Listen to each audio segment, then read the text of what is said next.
Bonjour à tous, je vous souhaite la bienvenue à ce webinaire présenté par l'Institut nordique du Québec. Notre invitée d'aujourd'hui est Suzanne Lalonde, qui est professeure à la Faculté de droit de l'Université de Montréal.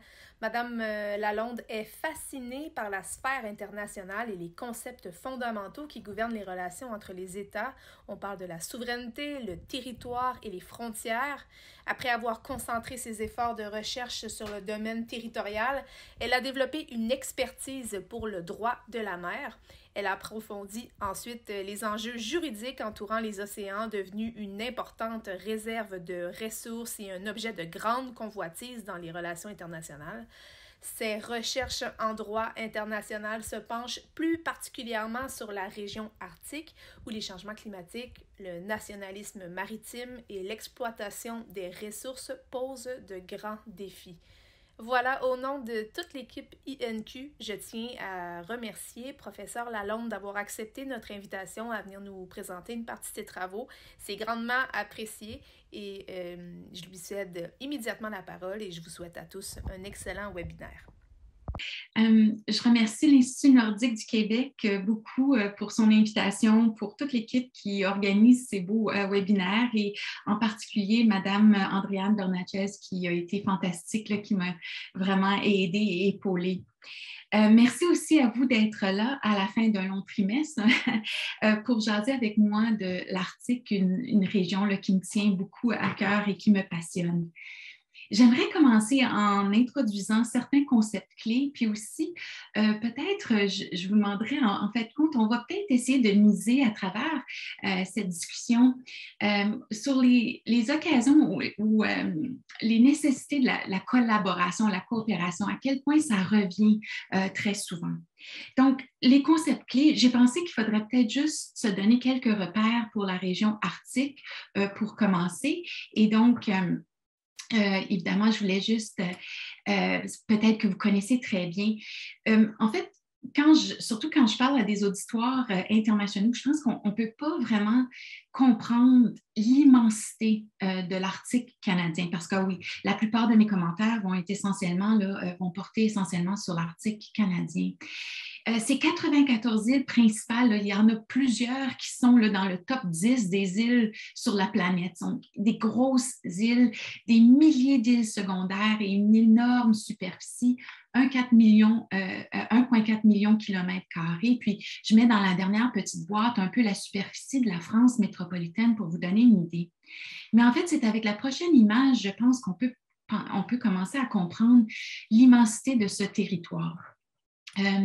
Donc, ici, comme vous voyez, c'est une diapositive que le colonel retraité Pierre Leblanc a partagée avec moi. Puis évidemment, vous voyez, ce qu'il a fait, c'est qu'il a surimposé la carte de l'Europe sur l'archipel arctique canadien pour encore une fois mettre en perspective ce territoire immense. Et pour le Canada, et je vais revenir à ces questions, il faut absolument comprendre que c'est 40% du territoire canadien, du territoire national du Canada.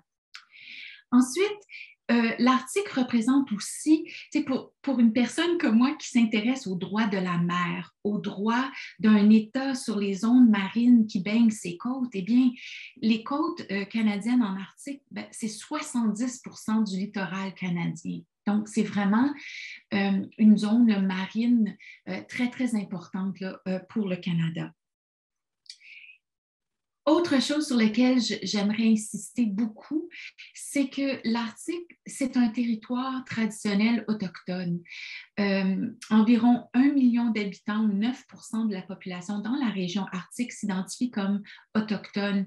Puis ce que vous voyez avec cette carte ici en termes de pourcentage de la population totale, c'est que la population autochtone est la plus importante justement dans l'Arctique canadien. Voici l'archipel et le nord de certaines provinces canadiennes et au Groenland. Et ça, comme l'indiquent les explications, c'est ici que la population autochtone représente 75% de l'ensemble de la population. Si ensuite, on focus plus sur l'Arctique canadien.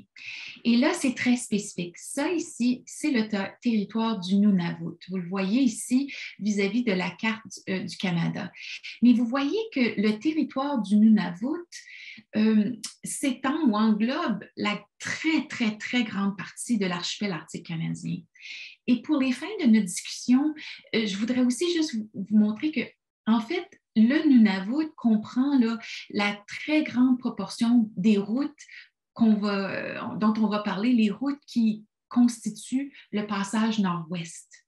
Les routes donc que les navires vont emprunter pour transiter à travers l'archipel arctique canadien. C'est très largement à l'intérieur du territoire du Nunavut. Maintenant, au Nunavut, 25 communautés et 24 de ces communautés sont côtières. Donc, et 86%, donc tantôt on parlait de 75, mais au Nunavut, c'est 86% de la population qui est autochtone et de ce groupe, 99% sont Inuits. Et donc, les Inuits comme peuple, c'est un peuple maritime. Donc, cette connexion là, ancestrale avec leur territoire, c'est pas juste avec la terre, mais c'est avec la glace et c'est avec l'eau.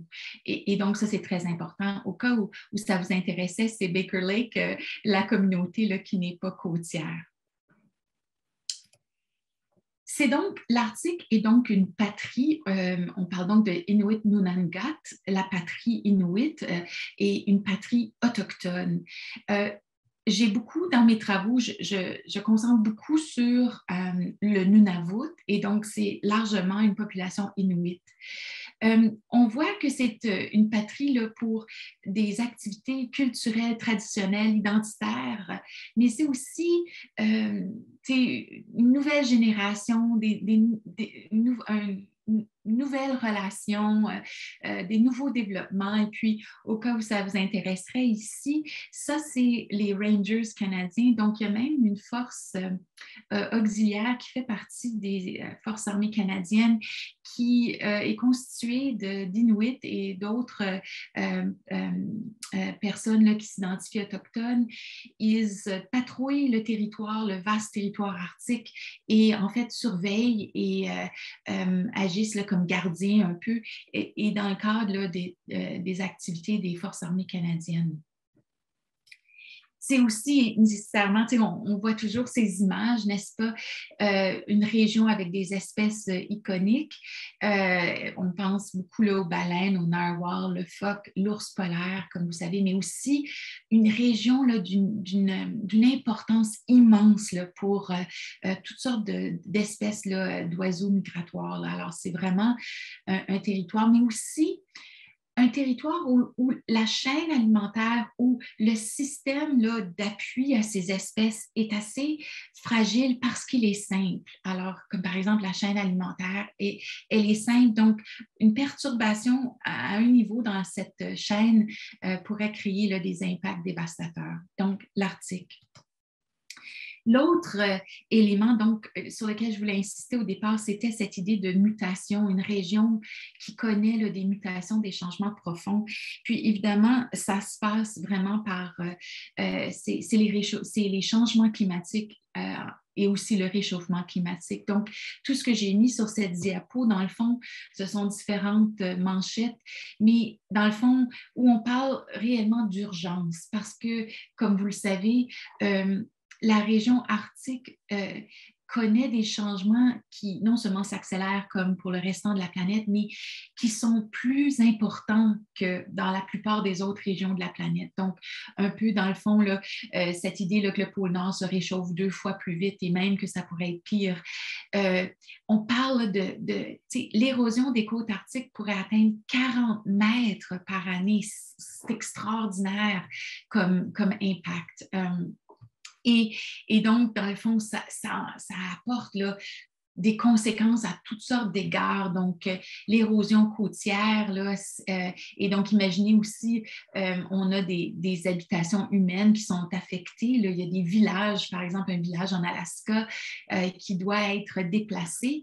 Mais pensez-y, on a habité, là, cette communauté a habité ce territoire pendant des siècles.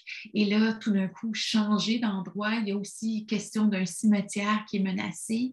On a aussi la hausse du niveau de la mer, donc qui crée des effets de vagues, qui crée des effets de vagues et aussi là, qui contribue à l'érosion. La fonte du pergélisol, voici la piste d'atterrissage à Iqaluit et le maire d'Iqaluit disait on a beau réparer, c'est un processus en cours là, alors, dès qu'on a réparé, il y a encore, là, c'est encore déformé, des fissures qui apparaissent. Plus de phénomènes d'intempéries et les vagues aussi créent donc des problèmes pour la navigation et des dangers parce qu'en fait, donc, vous voyez ici le pont d'un navire qui est tout glacé et ça déstabilise en termes de poids. Mais évidemment, peut-être que la conséquence, je pense qu'on a le plus souvent les images, c'est la fonte des glaces, le danger que ça représente pour les activités traditionnelles de pêche, de chasse pour les populations autochtones et pour la faune aussi. Donc, j'ai mis ici quelques des données là, récentes. Donc, ça, c'est au 16 septembre 2021. Et je pense que c'est la ligne jaune qui retient notre attention. Ça, c'était la moyenne de la superficie de l'étendue maximale là, de glace de 1981 à 2010. Maintenant, 2021 n'était pas la pire année enregistrée, mais c'était quand même le 12e minimum le plus bas enregistré en 43 ans. Ce que je pense qui est important de noter, c'est qu'évidemment, il y a des fluctuations d'année en année. Il y a certaines années là, où c'est catastrophique en termes de glace, alors que là, on voit qu'en 2021, on a récupéré un peu. Mais la tendance est nettement là, à la perte de glace. Aussi, j'ai mis la flèche rouge pour aussi, on a un autre problème, en quelque sorte, c'est que l'épaisseur de la glace aussi diminue. Ça devient donc une glace qui n'est pas multiannuelle, qui ne survit pas d'année en année. Puis ça, c'est très dur. C'est donc une glace qui se forme à l'hiver, mais qui fond et donc qui est beaucoup plus morcelée et donc qui est beaucoup moins une entrave, par exemple, à la navigation. Donc, soudainement et de plus en plus, on n'a pas besoin d'être équipé là, avec une coque renforcée pour la glace là, multi-annuelle jusqu'à 2 mètres. Non, parce que la glace qu'on va affronter n'est pas si différente là, que la glace qu'on pourrait, par exemple, avoir ailleurs. Et donc, ça permet donc une navigation plus aisée. Le journaliste là, de Radio France, M. Tellier, écrivait en 2019 que le réchauffement climatique aiguise les appétits dans l'Arctique. Et je pense que c'est l'accès, c'est le nouvel accès ou l'accès plus facile qui m'inquiète un peu parce qu'évidemment, ça va vouloir dire plus de navires, plus d'activités, plus d'exploration. J'ai voulu juste vous indiquer ça, c'était un voyage absolument là, qui a vraiment eu un impact là, sur toute la question du régime juridique en Arctique. Ça, c'est en 1969. La compagnie Mobil, Humble Oil, qui est maintenant Exxon, venait de découvrir du pétrole là, en Alaska. Puis on se posait la question, comment amener le pétrole de l'Alaska vers les marchés du Sud? Et une des options qu'on a considérées à l'époque, c'était par pétrolier, par navire.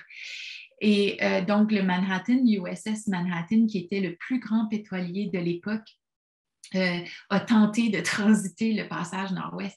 C'est un peu difficile, n'est-ce pas, en regardant cette image, de penser que c'est une route maritime. Et effectivement, le Manhattan a eu besoin de l'escorte d'un brise-glace de la garde côtière canadienne. Donc, le Canada était impliqué. Ça, c'était le Sir John A. Macdonald à l'époque. Ça, c'est un navire de la garde côtière, un brise-glace canadien.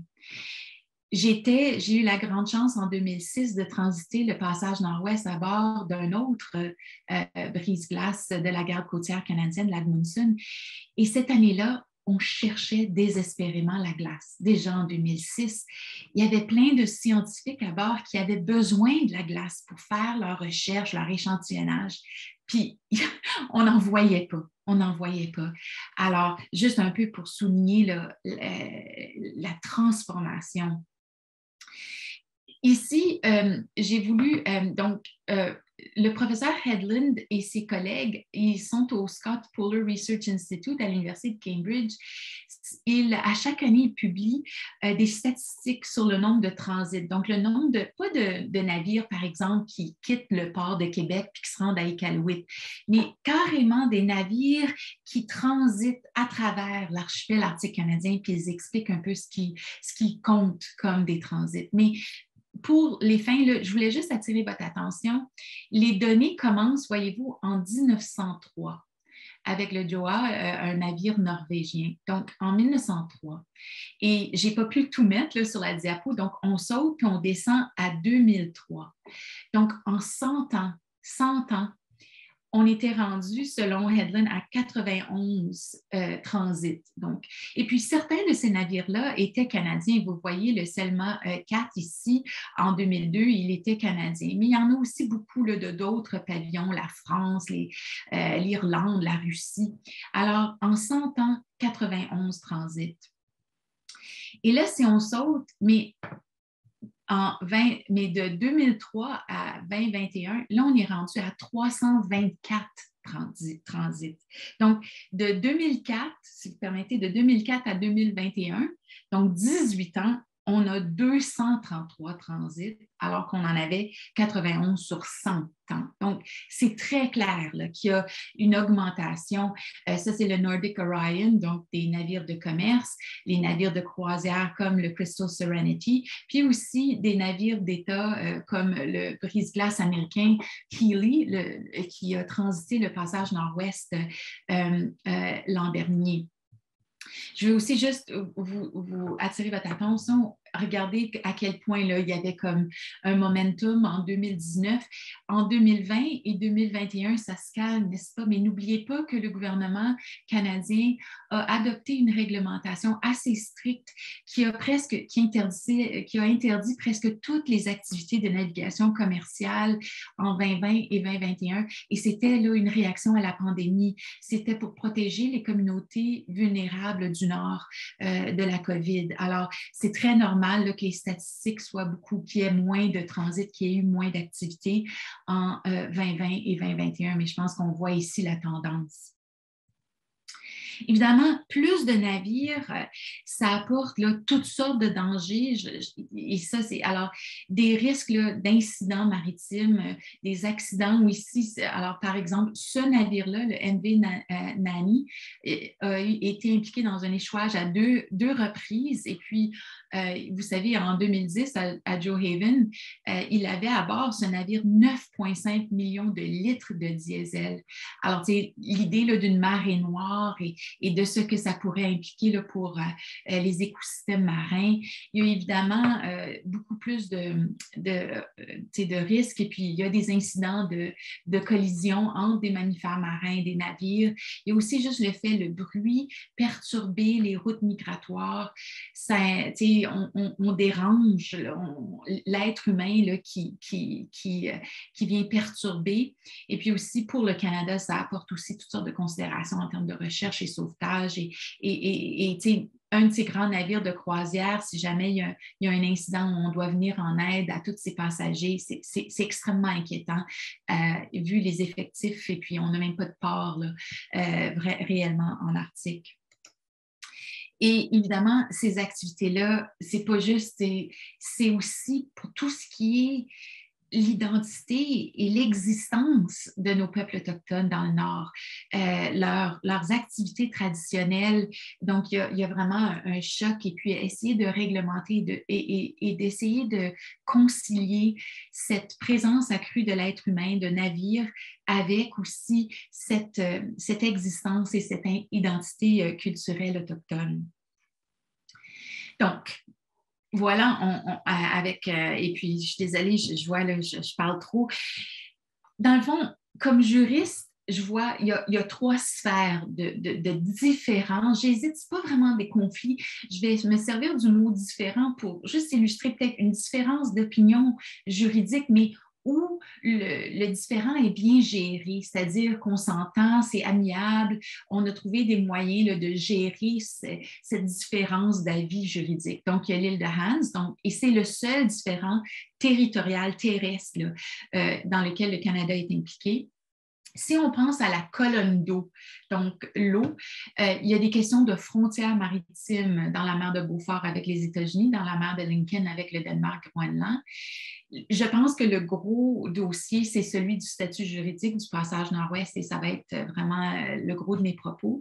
Et puis finalement aussi tout ce qu'on entend sur le plateau continental. Maintenant, le plateau continental, dès que vous entendez parler de plateau continental, ça c'est uniquement le sol des océans et le sous-sol. Le sol et le sous-sol. Ce n'est pas l'eau au-dessus. Donc, je ne vais pas les prendre dans cet ordre. Alors, je vais commencer, si vous permettez, juste avec quelques mots sur le passage nord-ouest. Je vais commencer avec la position officielle du Canada. Cette carte n'est pas si évidente, mais dans le fond, voilà, parce que le beige pâle, ça, c'est les îles. Donc, dans le fond, ça, c'est l'archipel arctique canadien. Le 10 septembre 1985, Joe Clark, alors ministre des Affaires étrangères, se lève en Chambre des communes et dit « Aujourd'hui, le Canada a tracé un système de lignes autour du périmètre de l'archipel arctique canadien et on vous annonce, Canadiens, mais aussi le monde entier, que ces lignes, on les a tracées pour indiquer quelle est l'étendue ou quelle est la limite extérieure de nos eaux historiques intérieures. » Les mots-clés, on ne peut pas se faire un cours de droit de la mer ici ensemble, mais les mots-clés à retenir, c'est qu'à partir de, c'était la position canadienne avant 1985, mais c'est très clairement dit que toutes les eaux à l'intérieur de l'archipel arctique canadien, ce sont des eaux intérieures du Canada. Maintenant, les eaux, dans le système, dans le régime juridique du droit de la mer, les eaux intérieures d'un État, c'est la zone marine sur laquelle l'État a le plus de pouvoir et de prérogatives. En fait, le droit de la mer va assimiler les eaux intérieures au territoire terrestre de l'État. C'est dire que le Canada a autant de compétences, de pouvoirs et de prérogatives dans ses eaux intérieures que dans les rues de Montréal ou dans les rues de sa ville capitale à Ottawa. Donc, c'est une souveraineté plénière et exclusive qui emporte donc le droit de contrôler l'accès à ces eaux. Peut-être que vous commencez à comprendre, le passage nord-ouest, il est à l'intérieur de l'archipel arctique canadien. Il est donc dans les eaux intérieures du Canada. Donc, c'est le Canada qui contrôle l'accès au passage nord-ouest. Ça passe donc par une permission et une obligation de respecter la réglementation, les lois canadiennes qui s'appliquent à toute activité qui se déroule dans ces eaux intérieures-là, dans le passage nord-ouest. Et quand je dis que c'est la pleine application du système juridique canadien, il ne faut absolument pas oublier, ça veut donc dire aussi toutes les ententes territoriales négociées avec nos peuples autochtones, comme par exemple l'accord sur les revendications territoriales du Nunavut en 1993, sachant encore que le Nunavut comprend presque la totalité du passage nord-ouest. Et aussi, cette souveraineté nous permet même de prendre des mécanismes, d'avoir recours à des mécanismes coercitifs. Là. Les forces de l'ordre du Canada peuvent intervenir pour veiller au respect de notre régime. Et j'ai juste tiré, ça c'est un extrait seulement du préambule de cet accord sur les revendications territoriales au Nunavut. Et la flèche attire votre attention au fait que le gouvernement canadien s'est engagé à respecter et à accorder un droit de participation des Inuits dans la prise de décision concernant l'utilisation, l'exploitation, la gestion et la conservation des eaux et des ressources dans le territoire du Nunavut. Donc, c'est tout ça. Et en fait, donc, on a un exemple de cet exercice de cette souveraineté du Canada lorsque le Canada récemment, en 2016, a créé une énorme aire marine protégée. Justement, vous avez ici, si vous permettez, vous voyez, on parle un peu de la porte d'entrée à l'est. C'est ici où plusieurs des navires voudraient transiter là, pour entrer dans le passage nord-ouest. C'est ici là, que se situe cette grande aire marine protégée qui qui protège le milieu marin, la faune, etc. Et puis, dans l'entente qui a été négociée avec les Inuits là, de cette région, puis en Inuktitut, c'est Salutorit Imanga. On a aussi, là, donc il y a toutes sortes d'engagements puis de rôles qui sont assignés, là, qui sont donnés aux Inuits là, dans la gestion et la gouvernance de cette aire marine protégée. Maintenant, du côté américain de Washington, en fait, on ne remet pas en question que ces eaux-là ici pourraient être canadiennes dans le sens des ressources, tout ce qui est là, en matière peut-être de conservation. Mais la position américaine, c'est de dire, mais à travers cette zone d'eau canadienne, il y a une autoroute maritime. Et en fait, on s'intéresse beaucoup à ces nouvelles routes de navigation. Ici, c'est le passage nord-ouest du côté canadien. Ici, en rouge, c'est la route du nord du côté de la Russie. Puis aussi, et c'est catastrophique, mais de dire que la glace fond à tel point que bientôt, dans quelques décennies à peine, on va pouvoir aussi transiter directement par le pôle, par-dessus le pôle. Alors, pour les Américains, dans le fond, le passage nord-ouest, c'est une autoroute qui doit servir la communauté internationale. Puis, c'est pas rien, là. C'est qu'il y a un avantage certain. Regardez ici, ça, c'est notre collègue Frédéric Lasserre au département de géographie à Laval, à l'Université de Laval. C'est un trajet de Londres à Yokohama, au Japon. Si on emprunte le passage nord-ouest, le PNO, c'est le passage nord-ouest, on fait une économie donc de distance, donc carburant, de temps, de 7370 km par rapport à si on était descendu se servir du canal de Panama. Maintenant, il y a d'autres aspects, mais il reste que c'est alléchant, c'est prometteur. Et je voulais juste, avec cette diapo, vous montrer qu'au plus haut niveau politique, là, c'est la position officielle américaine que le passage nord-ouest, le Northwest Passage, c'est un détroit utilisé qui doit servir à la navigation internationale. Vous voyez ici le président Bush Jr. et même aussi le président Barack Obama qui parle de liberté de navigation dans le passage. Liberté de navigation? Non, non, non. Selon la position canadienne, on contrôle les activités de navigation. Maintenant, ce que la position officielle des États-Unis signifie, ça veut dire que si le passage nord-ouest et les différentes routes qui constituent le passage nord-ouest est un détroit international tel qu'il est défini en droit international, c'est donc qu'il y a un droit de passage en transit qui existe dans ces routes-là. Et ça m'inquiète profondément parce que le droit de passage en transit tel qu'il est défini dans la Convention des Nations unies sur le droit de la mer garantit la liberté de navigation. Et pas juste pour les navires, mais aussi les sous-marins, les submersibles, etc. Et aussi une liberté de survol. Qu'est-ce que je veux dire par survol? C'est qu'en ce moment, tout l'espace aérien par-dessus l'archipel, ça, c'est du territoire souverain aérien canadien. Il n'y a pas d'aéronef qui rentre dans cet espace-là sans la permission ou une entente, genre Air Canada, Air France, mais un consentement soit direct ou à travers des ententes. Si le passage nord-ouest et ses différentes routes est réellement un détroit international, la Convention sur le droit de la mer prévoit qu'il y a aussi un couloir d'air aérien au-dessus. Et ensuite, il y a liberté de survol, d'aéronefs, de drones dans ce couloir-là.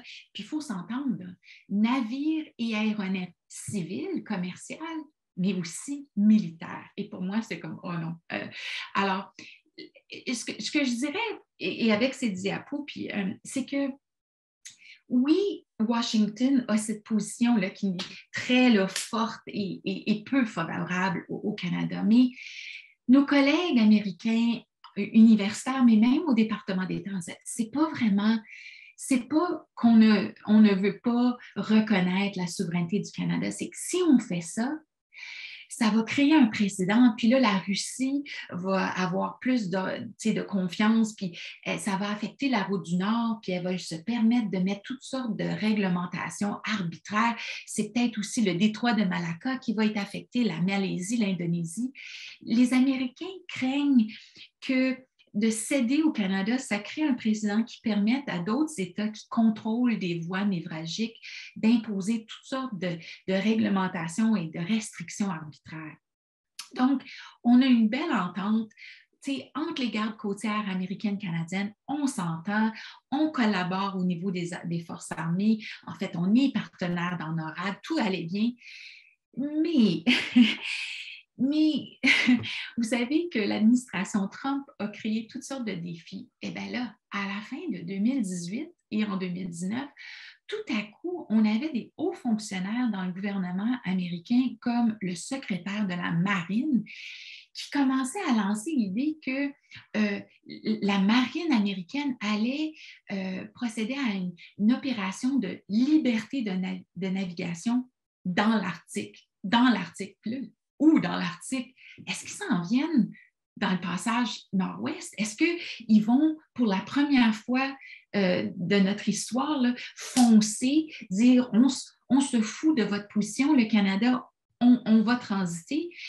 Et même qu'il y avait vraiment, vous voyez, ici, là, dans cette... dans ce périodique le plus sciences politiques, mais on disait, est-ce qu'il y a une querelle, là, une bagarre qui s'en vient à propos du passage nord-ouest? Puis, donc, on faisait le lien avec le passage nord-ouest. Donc, ça, c'était ça, mais une chance. Alors, j'aurais dû mettre une diapo pour un peu désamorcer, puis je m'excuse, je m'étends trop longtemps, mais j'aurais dû, l'été dernier, quand le brise-glace américain, le Healy, a transité, ça s'est fait, là, l'admiral Schultz a pris la peine d'insister que tout se déroulait de façon en collaboration avec Affaires étrangères. Il y a eu un brise-glace canadien qui a transité avec le Healy. On a eu des exercices de recherche et sauvetage, donc extrême collaboration étroite. Donc, mais vous voyez l'importance dans cette querelle de continuer à collaborer, à coopérer et à communiquer entre nous. Je suis désolée, j'ambitionne un peu, je vais essayer d'arrêter à -20. Là, je pensais avoir bien calculé mon temps. Écoutez, c'est plus important que jamais que le Canada et les Américains collaborent étroitement parce que la Chine rentre dans le dossier. Elle a publié en janvier 2018 là, un white paper, là, une politique officielle où j'aime pas vraiment le langage. Elle définit les routes maritimes de l'Arctique comme que le passage nord-ouest fait partie des routes arctiques. Et ensuite, elle parle de liberté de navigation dans les routes maritimes de l'Arctique. Les routes maritimes de l'Arctique qui comprennent le passage nord-ouest. Donc, c'est la liberté de navigation. Alors, ça aussi, ça m'inquiète. Je guette, là. J'aime vraiment pas ce développement. Mais dans l'île de Hans, il n'y a pas grand-chose à se dire. Vous voyez, c'est entre l'île d'Ellesmere et le Groenland. Un roc là, de 1,3 km². Il n'y a rien qui pousse là. Puis, à tour de rôle, pendant les années 80-90, le Canada débarquait un contingent. On hissait le drapeau canadien, puis on laissait une bouteille de rye, alors que l'année suivante, c'était autour du Danemark, et puis on laissait une bouteille d'aquavit. Vraiment, là, il reste juste le roc, parce qu'en 1973, le Canada et le Danemark-Groenland ont pu s'entendre sur la frontière maritime. Donc, les droits dans l'eau et sur le sol et le sous-sol, c'est tout réglé depuis 1973. On a juste arrêté la frontière, on a stoppé, on a mis le point 122, puis on a repris de l'autre côté de l'île. Et aussi, depuis cette déclaration conjointe en 2005, les deux États acceptent qu'il y a un différend territorial, mais s'engage à continuer le dialogue, puis entre-temps, de se tenir avisé là, de ce qui se passe, toute activité en lien avec l'île, puis d'être mesuré, puis low-key, là, sans emphase, pas faire des grands splashs là, avec l'île d'Anse, envoyer par exemple un destroyer militaire. Donc, encore une fois, une belle collaboration pour gérer le dossier tant qu'il n'est pas finalement résolu.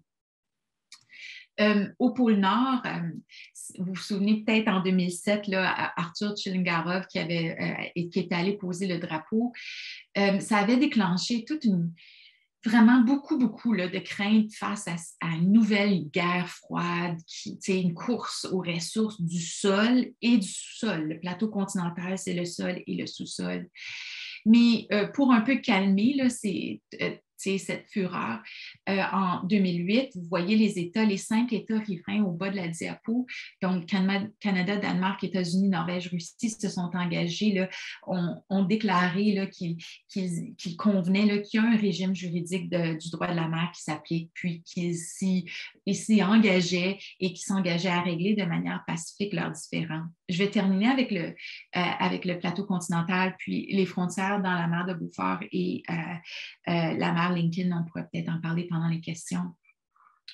En fait, on parle beaucoup du plateau continental dans l'article par rapport à la formule numéro 2. Un État peut avoir 200 000 marins de plateau continental ou il peut même dépasser 200 000 marins si, sur un plan géologique, géomorphologique, bathymétrique, le rebord externe de sa marge continentale est plus loin. Et puis ensuite, l'État doit monter un dossier scientifique pour prouver que le rebord externe de sa marge continentale dépasse les 200 000 marins, puis remettre tout ce dossier-là scientifique à un organe qui s'appelle la Commission des limites du plateau continental, un organe onusien. Le Canada a déposé le 23 mai 2019, justement, ce dossier-là scientifique. Écoutez, 2100 pages, ça a pris 17 expéditions, le montant d'argent qu'on a dépensé, mais on va chercher un plateau continental au total qui serait d'une superficie de 1,2 million de kilomètres carrés. Juste pour vous donner une idée, là, ça, c'est des limites du plateau continental, puis ce qui est comme ici, là, en mauve, en bleu pâle, ça, c'est du plateau continental, du sous-sol, du sol et du sous-sol qui appartiendrait au Canada et c'est au-delà de 200 000 marins. Donc, on va très loin. Vous voyez, ça, c'est l'archipel Ellesmere, le Danemark. Alors, on s'en va vers le milieu de l'océan Arctique, le bassin de l'océan Arctique. Mes derniers commentaires là-dessus. Vous voyez ici un graphique, ça c'est l'Université de Durham en Angleterre qui produit ces magnifiques cartes. Voici le Canada. Donc, on a mis en jaune moutarde, là, et ça c'est le plateau continental étendu.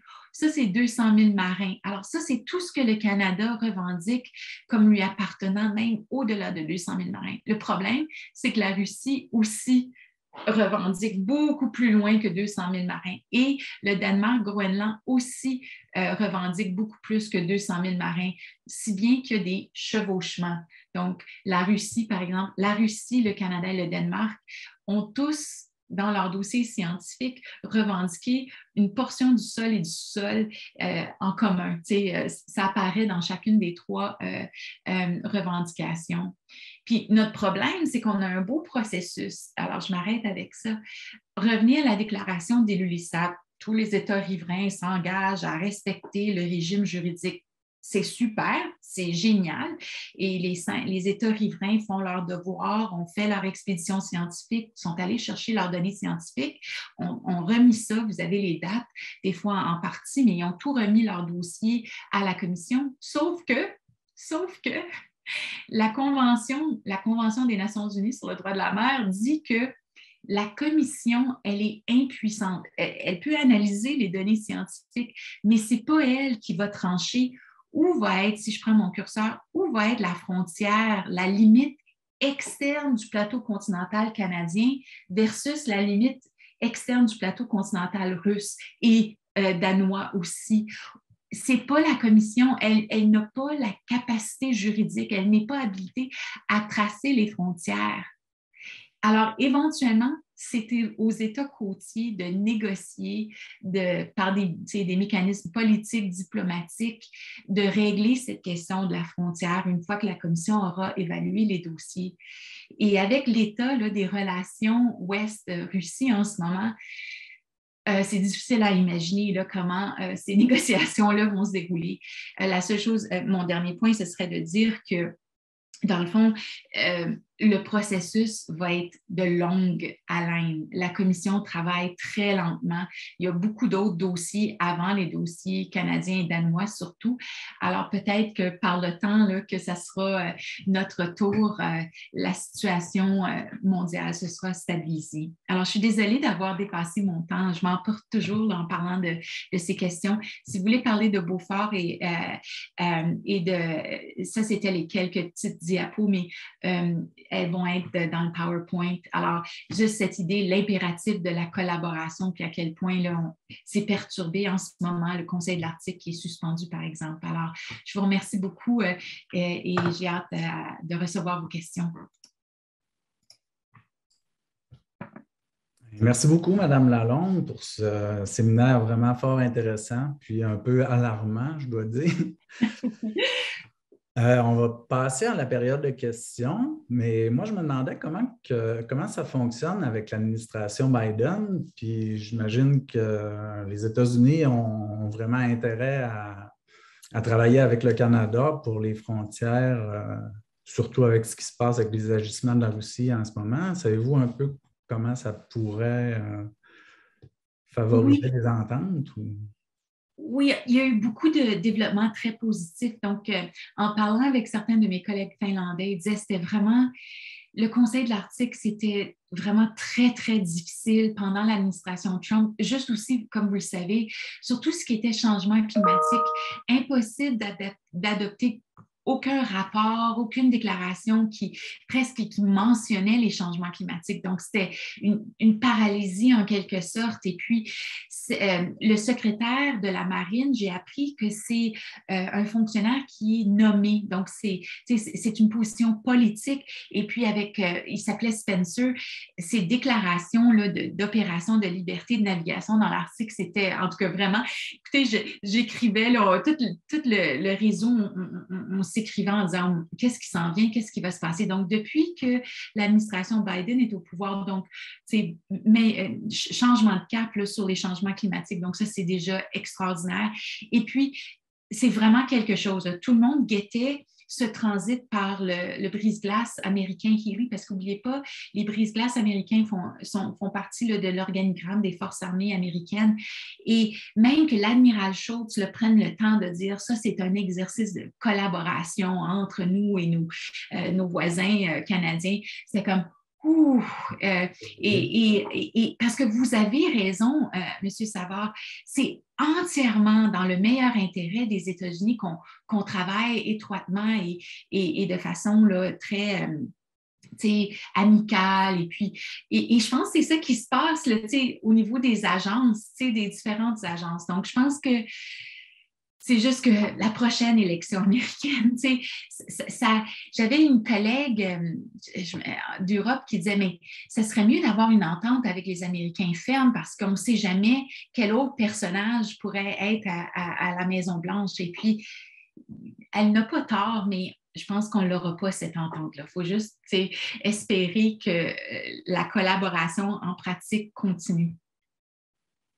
Super, merci beaucoup. Je vois qu'on a une question ici de Mme Laurie Trottier.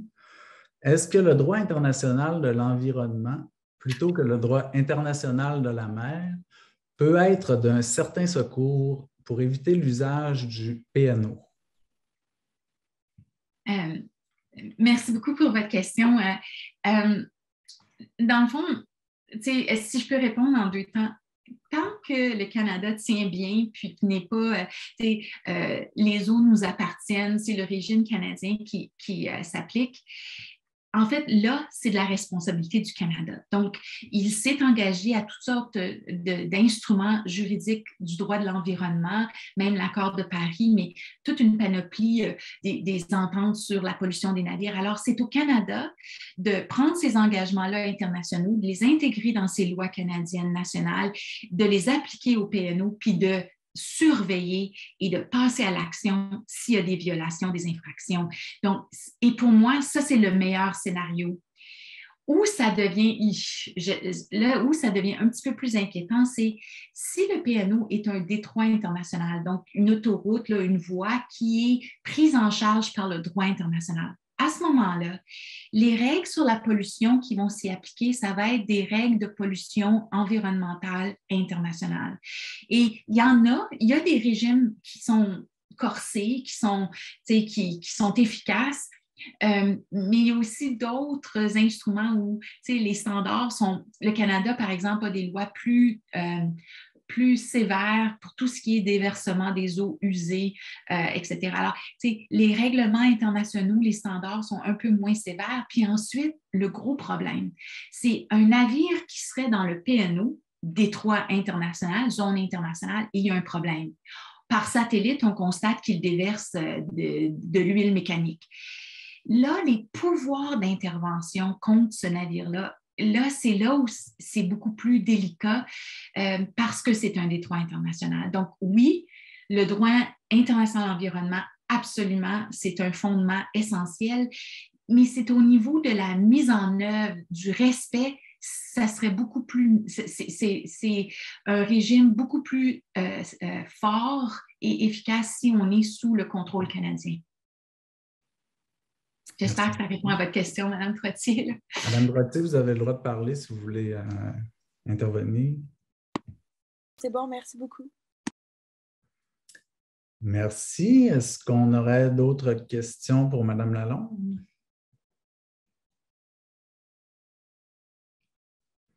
Oui. Alors, on a une question de José Gérin-Lavoie. Qui ou quel organisme peut déterminer que le PNO devienne un détroit international?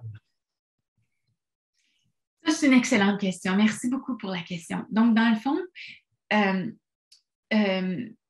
en ce moment, ça joue sur un plan politique, diplomatique. Le Canada qui, dans toutes ses politiques là, sur l'Arctique, ça nous appartient. Puis le ministère des Affaires étrangères me guettait même encore, je ne sais pas, mais tôt dans ma carrière, disait Suzanne, tu ne sèmes pas le doute là-dessus. Là. Quand tu donnes des conférences, le PNO nous appartient. Bref, mais on vient de voir qu'on a Washington et on a peut-être d'autres États aussi qui commencent à dire alors, qui va trancher?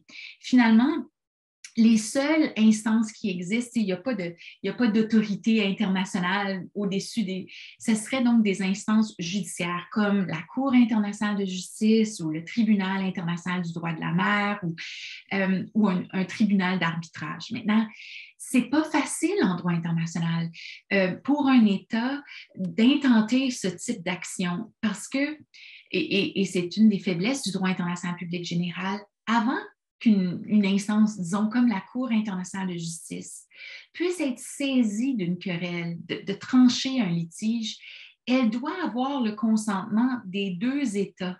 Les deux États doivent accepter de se rendre devant la Cour. Donc, pour vous dire, les Américains, les États-Unis ne veulent rien savoir du règlement juridictionnel international. Ils détestent une perte de contrôle. Mais il y a un mécanisme, si je pourrais juste dire, le Canada, sans rentrer dans tous les détails, il est possible pour des États de faire ce que l'on nomme une déclaration d'acceptation de la compétence de la Cour de façon générale. Puis, dans une telle déclaration, le Canada et d'autres États vont dire, nous, on accepte d'aller devant la Cour pour régler tout litige qui nous oppose à un autre État qui a fait le même type de déclaration. Il y a juste 74 États assez braves pour avoir fait ce genre de déclaration. Le Canada, mais aussi l'Allemagne compte parmi ces 74 autres-là. Ça veut dire qu'un jour, un de ces 74-là, parce que je ne pense pas que le Canada juste se réveillerait un matin et dirait « OK, on est d'accord, vas-y la Chine, on va aller en cours se défendre ». Je pense que le Canada aussi serait un peu réticent parce qu'on ne sait jamais. Hein? Alors, il y a trop à perdre. Alors, mais parce qu'on a fait cette déclaration-là vis-à-vis des 74 autres États, ça, c'est un mécanisme par lequel la Cour internationale de justice pourrait juger qu'elle a le consentement du Canada. Je ne suis pas certaine si je m'explique très bien. Donc, je ne pense pas que le Canada, de façon ponctuelle, OK, la Chine, on va aller devant la Cour internationale de justice. C'est plutôt qu'il y a un autre mécanisme auquel le Canada participe, mais il y a juste un tout petit groupe d'États. Il y a juste 75 États qui ont fait ce genre de déclaration-là, de ce consentement-là. Donc, au sein de ces 75 États-là, là, ça pourrait qu'il y en aurait un qui pourrait déclencher une procédure devant la Cour internationale de justice. Je m'inquiète un peu de l'Allemagne. C'est un grand État là, maritime, beaucoup de navires là, enregistrés. Le Royaume-Uni, je ne sais pas trop, je ne vois plus trop dans la liste qui d'autres qui voudraient nous tester là-dessus, mais c'est possible. N'hésitez pas à me dire là, si je n'ai pas été claire, là, Mme Lavoie, je sais que c'est un peu... Bien, est-ce que si le Canada, mettons, il faudrait absolument que le Canada soit d'accord pour... même s'il y avait une action en justice, mettons par la Chine, la Russie, les États-Unis qui demandent que ça devienne un détroit puis que le Canada s'oppose, est-ce que le Canada aurait le dernier mot ou c'est qui contrôle? C'est la Cour internationale ou si les autres pays ne veulent pas s'y rendre, est-ce qu'ils peuvent déclarer, mettons, unilatéralement certains pays ensemble? Exactement. Merci beaucoup. Donc, oui, vous avez raison. Si c'est la Chine, la Russie, les États-Unis, il faudrait que le Canada soit d'accord et aussi que ces États acceptent que ce soit la Cour internationale, finalement, qui décide. La crainte qu'on a, et c'est pour ça que ce qui se passait en 2018-2019 et que vous évoquez, la crainte en tout cas, que j'ai, c'est qu'un jour, comme vous dites, la Chine ou un autre État, on ne va pas aller en cours, on va juste foncer. On va dire, c'est un détroit international, j'ai le droit, j'ai la liberté de navigation, donc je vais envoyer 2 navires militaires passer à travers. Et puis là, imaginez ce scénario-là, il faudrait que le Canada réagisse parce que ce serait une violation de notre territoire maritime. Qu'est-ce qu'on ferait, le Canada, à l'encontre de 2-3 navires militaires? Alors, vous avez raison, là, c'est très, très délicat et c'est un peu un scénario cauchemaresque. Là. Merci. Merci beaucoup. Donc, on a une prochaine question de Emmanuel Boucher-Facette. Vous avez parlé d'un potentiel précédent qu'on tente d'éviter de créer sur le statut des détroits du PNO, spécifiquement. Mais est-ce que le simple fait que 2 États côtiers puissent s'entendre de façon bilatérale sur le statut d'un détroit ne constitue pas également un dangereux précédent? Exemple, Oman et Iran pour le détroit d'Ormuz. Superbe question. Oui, vous avez raison. En fait, il y a quelque temps, ça circulait beaucoup, un peu l'idée que le Canada et les Américains devraient faire une entente comme la gestion là, du fleuve Saint-Laurent puis des Grands Lacs. Ils disaient non. Si c'est un détroit international, c'est une route maritime pour tous les États. Et par exemple, la Chine ou d'autres n'accepteraient jamais que le Canada et les États-Unis puissent ensemble arracher cette voie maritime, là, l'enlever là, barrer l'accès là, pour les autres. Alors, vous avez tout à fait raison. Puis oui, ça créerait, par exemple, un dangereux précédent pour, par exemple, le détroit d'Ormuz. Alors, moi, quand je disais une entente, je pense que le mieux, donc, c'est en quelque sorte... donc, ce ne serait pas une entente qu'ensemble, on va gérer le passage nord-ouest. Ça aurait été les Américains qui nous donnent raison. OK, le passage nord-ouest, c'est des eaux intérieures canadiennes. Je ne sais pas si... Moi, j'essaie de penser aussi si les Américains pourraient contourner en disant on reconnaît que c'est un territoire autochtone, en tout cas. Mais bref, en l'absence d'une telle entente, mais pas qui dit que c'est un détroit puis où on va gérer ça ensemble, on ne peut pas, c'est le précédent que vous évoquez. Je pense que le mieux qu'on puisse espérer, c'est qu'au moins on se tienne ensemble sur le niveau pratique la collaboration pratique entre nos forces armées, notre garde côtière, pêcherie océan. Alors, c'est tout ce qu'on pourrait espérer, je pense. Il faut que ça continue. Alors, on est vraiment très coincés. C'est un dossier très difficile sur un plan diplomatique, juridique. Alors, absolument, vous aviez entièrement raison.